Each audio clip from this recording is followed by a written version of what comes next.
আমাদের পররাষ্ট্র উপদেষ্টা জনাব তৌহিদ হোসেন চীন সফরে গিয়ে ফিরে এসেছেন। ফিরে আসার পর তিনি সাংবাদিকদের কাছে আলোচনা করেছেন, কি কি করেছেন না করেছেন, কি কি হয়েছে না হয়েছে।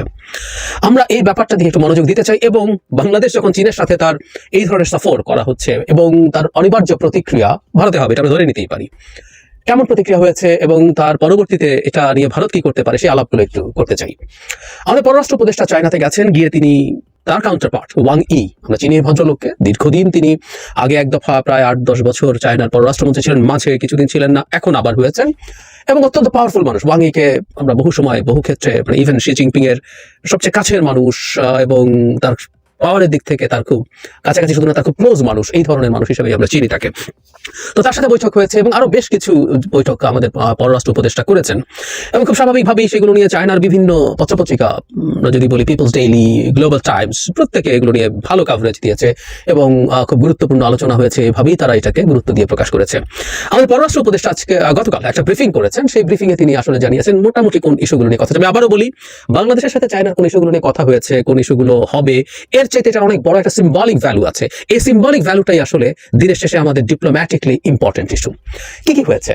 খুব গুরুত্বপূর্ণ একটা কথা তিনি বলেছেন, তিনি যখন যাত্রাবিরতি করছেন কুনমিংয়ে, সেই কুনমিংয়ে উনি যাত্রাবিরতি সংসদের ডেপুটি গভর্নর, ওনার সাথে যোগাযোগ করেছে, দেখা হয়েছে। দেখা হওয়ার প্রসঙ্গে তিনি কুনমিংয়ে বাংলাদেশিদের চিকিৎসার জন্য ডেডিকেটেড কিছু হসপিটালের কথা বলেছেন, যাতে বাংলাদেশ চিকিৎসা নিতে পারে এবং স্পষ্টভাবে আমরা বুঝতে পারি তিনিও স্পষ্টভাবে বলেছেন যে ভারতে যেহেতু আমাদের নাগরিকরা ভিসা পাচ্ছে না, চিকিৎসা নিতে পারছে না, সেই কারণে খুব দ্রুত যদি এটা হয় ভালো হবে। ভিসা ফি কমানোর কথা হয়েছে। আপনারা নিশ্চয়ই ডিস্টেন্সটা দেখতে পাচ্ছেন, খুবই কাছাকাছি। এবং এই প্রসঙ্গে একটু অফ টপিক হলেও জানিয়ে রাখি, কুনমিং এর সাথে আমাদের একটা সড়ক যোগাযোগের আলাপ কিন্তু দীর্ঘদিন থেকে হয়েছিল মিয়ানমারের ওপর দিয়ে। আর ট্রেন যোগাযোগের কথা, যেমন কি চায়না চেয়েছিল কুনমিং হয়ে বাংলাদেশ হয়ে কলকাতা পর্যন্ত একটা বুলেট ট্রেন তারা চালু করবে। সো এই যে কানেক্টিভিটি গুলো প্রায় সবসময় ভারত আসলে এগুলোর বিরোধিতা করেছে, কারণ তাতে তার কিন্তু সুবিধার সমস্যা হয়। যাই হোক, কুনমিং এর প্লেন ফেয়ারও খুব বেশি হবে না, কারণ আমাদের খুব কাছে। সো আমরা ভারতের সেই চিকিৎসার ব্যাপারে যে মনোপলি আছে বাংলাদেশের, সেই জিনিসটার উপরে একটা চাপ পড়তে পারে। এবং নট অনলি দ্যাট, আমাদের প্রধান উপদেষ্টাকে যখন জিজ্ঞেস করা হয়েছিল, পররাষ্ট্র উপদেষ্টাকে, তখন বলেছে যে চায়না আমাদের এখানে একটা বড় হসপিটালে ইনভেস্ট করতে রাজি আছে এবং পূর্বাঞ্চলে জমির কথা এসছে। আমি মনে করি আমাদের দেশে এরকম বিদেশিদের ডেকে এনে হসপিটাল শর্ট টার্মে এবং মিড টার্মে হতে পারে, কিন্তু দিনের শেষে আমাদের আসলে একটা ভালো চিকিৎসা ব্যবস্থা তৈরি করতে হবে, যেটা আমাদের দেশের নাগরিক তো বটেই, অন্য দেশের নাগরিকদেরকে আমরা যাতে হেলথ ট্যুরিজমের জন্য আকর্ষণ করতে পারি। আমাদের মেডিকেল কলেজগুলো এখন এই জোরের স্টুডেন্টদেরকে যেহেতু আগ্রহী করে তুলতে পারছে, তো আমরা গুরুত্ব দিয়ে চেষ্টা করলে আমরা সেই কাজটা করতে পারার কথা আমরা পারবো, আমরা এই আশা এবং বিশ্বাস রাখতে চাই। গুরুত্বপূর্ণ আলোচনা হয়েছে আমাদের ঋণ। আমাদের যে ঋণগুলোর পরিশোধের সময়সীমা 20 বছর ছিল, সেগুলো 10 বছর এক্সটেন্ড করে 30 বছর ব্যাপারে চায়না খুবই পজিটিভ। এখনো যে সিদ্ধান্ত হয়ে গেছে তা না, পজিটিভ।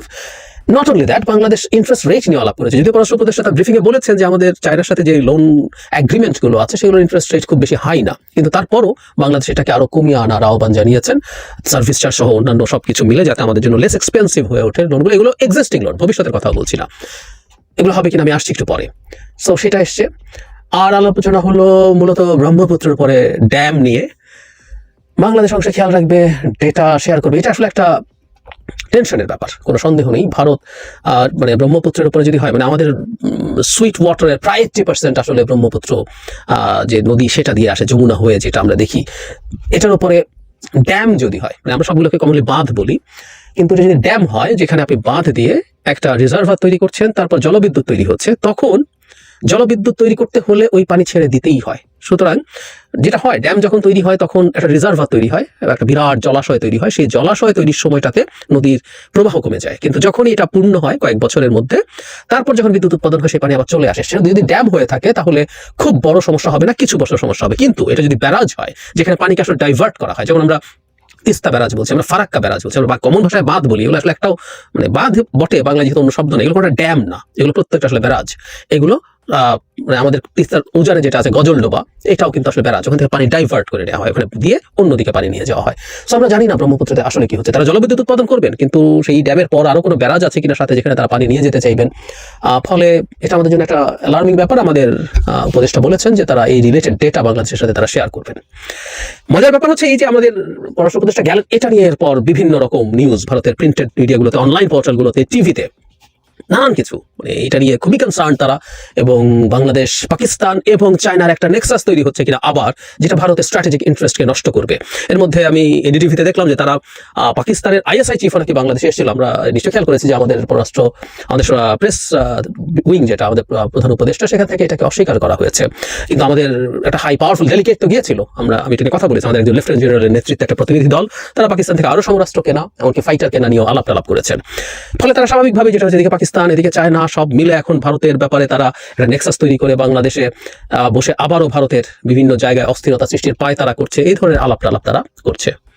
ওদের এই আলাপগুলো করতে দেখতে ভালো লাগছে, আসলে সত্যিই ভালো লাগছে। এই আলাপগুলোই হবে এবং আখেরে এটা হবে, এটা বহুবার বলেছি। এবং ভারতীয় চ্যানেলগুলোতে, ভারতীয় লেখাগুলোতে আরেকটা খুব সিগনিফিক্যান্ট জিনিস ছিল, সেটা হলো বাংলাদেশ, ডক্টর ইউনূসের সরকার ভারতের সাথে সম্পর্ক উন্নয়নের চেষ্টা করছে না, গোসা করেছেন তারা। তাদের বিরাট অভিযোগ এটা, ভারতের সাথে আমরা সম্পর্ক উন্নয়নের চেষ্টা করবো এবং ভারতের সাথে সম্পর্ক উন্নয়নের উপায় হচ্ছে শেখ হাসিনা হয়ে যেতে হবে। আমি বুঝি ভারত এখন প্র্যাকটিক্যাল, শেখ হাসিনার লেভেলের একটা স্লেভ ওই শেখ ফ্যামিলি থেকেই হয়তো পাওয়া যাবে, যে শেখ পুতুল, অবশ্য শেখ নন, তার বাবা ভিন্ন, যেহেতু শেখ, আমরা মায়ের দিকটা ধরে নিই, শেখ বলতে চাই। সেই পুতুলকে ট্রেনিং করা, মানে রীতিমতো জোর করে ম্যানিপুলেট করে তাকে ডব্লিউএইচ এর পদে বসিয়েছিলেন দিল্লিতে, যাতে তাকে ম্যানিপুলেট করে শেখ হাসিনার পরবর্তী স্লেভ বানানো যায়। কিন্তু ওগুলো তো হবে না। তো ভারতের সাথে সম্পর্কের জন্য অন্তত 80% শেখ হাসিনা হতে হবে, 70% হতে হবে নিজের পক্ষে। ওটা তো হবে না আসলে। বাংলাদেশে তার রাজনীতির কবর হয়ে যাবে যে সাম পার্সেন্টেজ, 25% শেখ হাসিনা হলেও এই দেশে রাজনীতি করা যাবে না। আমি এটা খুব স্পষ্টভাবে মনে করি। তো তাহলে বাংলাদেশ না, আসলে বাংলাদেশের সাথে সম্পর্ক রিয়ালাইন ভারতকে করতে হবে। ওই রিয়ালাইন করার মাধ্যমেই ভারতকে বাংলাদেশের সাথে আসলে সম্পর্ক তৈরি করতে হবে। কিন্তু না, তারা গোসা করেছেন। ডক্টর ইউনূস এটা না করে রাদার তিনি ভারতের যারা প্রতিপক্ষ আছে তাদের সাথে সম্পর্ক উন্নয়নের চেষ্টা করছেন। ইস্টের দিকে যাচ্ছেন, এদিকে চায়না। আমি ধারণা করি চায়না বেশ কিছু ব্যাপারে বাংলাদেশকে ছাড় দেবে। ঋণের যে টেনিওর 30 বছর এবং কিছু জায়গায় একজন অন্তত টোকেন হিসাবে ইন্টারেস্ট রেটও তারা ছাড় দিতে পারেন। চিকিৎসার ক্ষেত্রে বাজার, ইটস এ বিজনেস। আমরা ভারতে আমাদের দেশের লোকজন অন্তত $5 বিলিয়ন বিদেশে চিকিৎসার জন্য খরচ করে, তার প্রায় পুরোটাই আসলে ভারতে খরচ হয়। অঙ্কটা ছোট না, বেশ বড়। তো সেটা তারা হারাবেন। এবং শুধু এই বাজার তো না, আরো বহু রকম বাজার আছে, সেই বাজারগুলো তাদের আলটিমেটলি খুব বেশি টিকে থাকবে না। তারা এই ঝুঁকিটা বোধ নিশ্চয়ই করবেন এবং এটাই তাদের টেনশন, তাদের কপালে চিন্তার ভাঁজ তৈরি করছে। আমি ভারতকে নিয়ে যখন আলোচনা করছিলাম, ভারত বাংলাদেশের সাথে কতদিন শত্রুতা করতে পারে, আমি তখন আমার একটা ভবিষ্যৎবাণী এরকম ছিল যে ভারতের এই রেটরিক গুলো, তারা প্রচুর বাংলাদেশ বিরোধী কথা বলবে, নিজে না হোক তার গদি মিডিয়াগুলো এই প্রচুর আলাপ করবে বাংলাদেশকে নিয়ে, প্রচুর আক্রমণ করবে। বাংলাদেশ জঙ্গিবাদী হয়ে গেছে, হিন্দুদের উপর আক্রমণ হচ্ছে, বাংলাদেশে সুশাসন নাই, বাংলাদেশে নির্বাচন হচ্ছে না, মানে ভারত এখন নির্বাচনের কথা বলে, এগুলো বলবে। কিন্তু ভারত আসলে বাংলাদেশের সাথে খারাপ সম্পর্ক অ্যাফোর্ড করা খুব কঠিন, দুটো কারণে। অর্থনৈতিক কারণ তো আছেই, রিপিট করি, শুধুমাত্র বাণিজ্য না। ওরা $14-15 বিলিয়ন এক্সপোর্ট করে, আমরা 1-1.5 বা কখনো $2 বিলিয়ন, মানে হিসাব করলে গ্যাপ ইজ হিউজ। $13-14 বিলিয়ন তারা সারপ্লাস আমাদের এখানে এক্সপোর্ট করে। ভারতীয়রা এখানে চাকরি করে, অবৈধ ভারতীয়। আমি এই 31 তারিখ যাচ্ছে, আমরা দেখতে চাই কতজন অবৈধ ভারতীয়কে দেশে ফেরত পাঠাচ্ছে। অবৈধ ইন আ সেন্স, অবৈধ ভিসা অথবা ভিসা নেই, অবৈধ ভিসা টুরিস্ট ভিসা এনে বাংলাদেশে চাকরি করে এদেরকেও পাঠাতে হবে। যাই হোক, এই অঙ্কটা $5-10 বিলিয়ন কাছাকাছি কিছু একটা। চিকিৎসার জন্য খরচ করছে, বেড়ানোর জন্য খরচ করছে, শিক্ষার জন্য খরচ করছে। বাংলাদেশের সাথে টোটাল বেনিফিটের পরিমাণ $25-30 বিলিয়ন হয়ে যেতে পারে। সো এই বাণিজ্য ভারতের জন্য, এখান থেকে বেরিয়ে আসা ভারতের জন্য সোজা ব্যাপার না, বেশ কঠিন ব্যাপার। এবং যখনই আপনি কোনো একজনকে রেস্ট্রিক্ট করেন, সে অল্টারনেটিভ বের করে ফেলে। কোন মিং হোক বা মালয়েশিয়াতে একটু সস্তা, একটু দূরে, কিন্তু মালয়েশিয়াতে যদি প্লেন ফেয়ারটা সস্তা করা যায়, ট্রিটমেন্ট ভারতের কাছাকাছি খরচ এবং ভালো ট্রিটমেন্ট পাওয়া যায়। আলাপ হচ্ছে, ব্যাংককে হতে পারে। সো এই কোনো না কোনো ভাবে আসলে এই ব্যবস্থা হয়ে যাবে। সুতরাং ভারতের এই টেনশন আছে, তার চেয়ে বেশি জরুরি যেটা, সেটা হচ্ছে তার সিকিউরিটি এবং স্ট্র্যাটেজিক বিষয়। বাংলাদেশ যত বেশি চায়নার সাথে টাইড আপ হবে, যত বেশি পাকিস্তানের সাথে হবে, সেটা তার স্ট্র্যাটেজিক ইন্টারেস্টকে হ্যাম্পার করবে। এবং ভারতের মতো স্টুপিড বলেই, ভারতের মতো একটা স্টুপিড ফরেন পলিসি ফলো করে বলেই তারা বাংলাদেশের সাথে শত্রুতা করতে এসেছিল। লিস্ট কমন সেন্স, মানে এর জন্য একেবারে বিরাট ফরেন পলিসি বোঝা দরকার নেই, জিওপলিটিক্স বোঝা দরকার নেই। লিস্ট কমন সেন্স দিয়ে বোঝা যায় ভারত যত বেশি বাংলাদেশের প্রতি কোয়ার্সিভ হবে, পাকিস্তান এবং চায়না বাংলাদেশের সাথে তত বেশি খাতির করার চেষ্টা করবে। তারা কনসেশন দিয়ে হলেও, ছাড় দিয়ে হলেও সেই সম্পর্ক তৈরি করতে চাইবে। এটা খুব সহজ অঙ্ক, খুব সরল অঙ্ক। আমি আগেও একদিন বলেছি, আমেরিকা যখন শেখ হাসিনা সরকারকে চাপ দিচ্ছিল, তখন ভারত ঠিক এই ন্যারেটিভটা ইউজ করতো যে তুমি যদি অনেক বেশি চাপ দাও তাহলে সে কিন্তু চায়নার দিকে চলে যাবে, বলতো। এখন তুমি চাপ দিচ্ছ, বাংলাদেশ চায়নার দিকে যাবে, খুব স্বাভাবিক, ওই সুযোগ সে নেবে। এবং বাংলাদেশের বর্তমান সরকার ওই জিনিসটা খুব ব্রাইটলি করছেন। এবং এখন মানে আভাস দেখছি যে ওমানে একটা সম্মেলন আছে, সেখানে ভারতের পররাষ্ট্রমন্ত্রীর সাথে আমাদের পররাষ্ট্র উপদেষ্টা বৈঠক হতে পারে। আমি ধারণা করি এইটা হবে, ভারত আসলে না করে পারবে না। অলরেডি দেরি করে ফেলেছে, ওই যে বললাম তাদের স্টুপিডিটি। উচিত ছিল শেখ হাসিনা যাওয়ার সাথে সাথে শেখ হাসিনাকে রাখলো, ঠিক আছে, হ্যান্ড ওভার করলো না। বহুবার বলেছি কেন সে করতে পারে না, এটা সে অ্যাফোর্ড করতে পারবে না। কিন্তু বাকি সবকিছু আমাদের এটাকে ওয়েলকাম করা, এই সরকারের সাথে অ্যাজ আর্লি অ্যাজ পসিবল তার সাথে সম্পর্ক বিল্ড আপ করে কাজ করা শুরু করা, এগুলোই করার কথা ছিল, যেমন চায়না করেছে। চায়না শেখ হাসিনাকে 18 রাতের ভোটের নির্বাচনের পর স্বর্ণের নৌকা দিয়ে শুভেচ্ছা জানাতে চায়না থেকে দূত এসেছিল। সেই চায়না খুব দ্রুত তার যে স্ট্যান্স সেটা পাল্টে বিএনপির সাথে, জামায়াতের সাথে, তাদের ডেলিগেটকে নিয়ে যাওয়া, বেগম খালেদা জিয়ার সাথে দেখা করা, তাদের দূতের অনেক কিছু করেছে, সবকিছুই করেছে।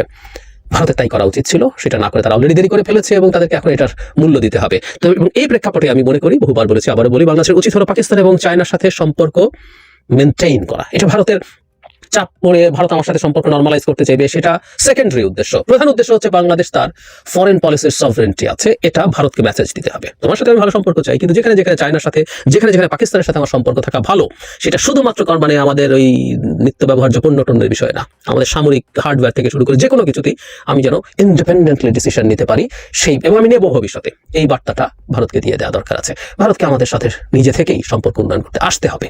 তাদের কপালে চিন্তার ভাঁজ পড়েছে, তাদের মিডিয়া দেখলেই বোঝা যায়। এটা নিয়ে খুব বেশি দিন তারা এভাবে চলতে পারবে না।